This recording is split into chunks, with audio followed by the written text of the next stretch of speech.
هيك وكو دبرداريا آخره وچه برنامه پلان و کار کلیه بویه که نوروز و افسانات جدا دیگر سالا بوریو بچکن. بله سپاس بو وچا فکفتنه دست پیک دا خواست کن که نوروز که خوش و قشنگ سر همی کردستانیا بوریتن تایبت قضا کری براستی و چندین روز احتمال پترش نزدیکی هیوکی هم همی مجیلی هنده اینک و نوروز خوب شیوه که جوان و رکوپیک و که هر سال بونین نخاسمک و که امزان سالا بارو سالا پیرارجی نوروز وکی پیوست نهاتا کرنج بر پتا کرونا لی افساله ایشالله بزنا خود ما برنامه که تیرو تسلی هی بو خطیر بلند کرنا خطیر نوروز و دیسان بو گرانا و ویستاواله تیمن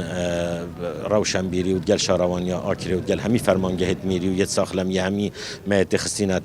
خدمت خلکی دا و چند روز جودت بردوام بن حتی روز نوروز جد خلاص بدی ماهیتن تیمت مهد امنی جدیسان مهد راست دی بو هندکو ریک بو خلکی خوش کنو هات نوچونا خلکی جی خوش کنو پاراستنا امنیتا گشتیاران بهتا کرن و یا آهنگوانا جی بهتا کرن همی آماده کاری انشالله برف دیماهیکتن و صبحی انشالله دست به مراسم های تکرن سیدا جماره که برچاپه در صبحی ده چند گشته بس پیش بینی تکرن که خلکی که زور قصدا آکریب کن یعنی هم حتی توقعات کن حتی نزدیکی 100,000 کسا جی چل دروی آکری یا کردستان یا حتی دروی کردستان جی قصدا باجر آکری بکن هر سال جی تقریبا یعنی حدود 7,000 کسا قصدا وی باجرید کرد بس بو هنده دا چاوت خو روم بکتن دیمن آگری نوروز آکری وكو ديو سيد آخره كان لپایتخت نوروزه دنگو که بو که در رکن چند جهن گشتاری هیتا گرفته بو نمونکانی توزی واجه خلق نشد قصد کرده نخیر همین ریک وکیلی نوت آزادن ریکاکانی توزه برینو که بر هندک مرمت لشکریت امنی ها بو گردن لی اوجب سپاسی و موافقت لانت امنیت لشکری ها تاور گردن بو هندکو یا وکیلی بیتن بو گشتیارا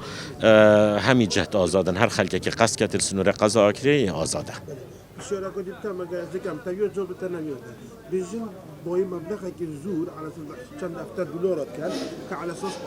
يريد اجور لكن بله گلک سوشال میدیا ها تا بلاف کردن که با 20 دفتر دلار یارین آگریت هاتینا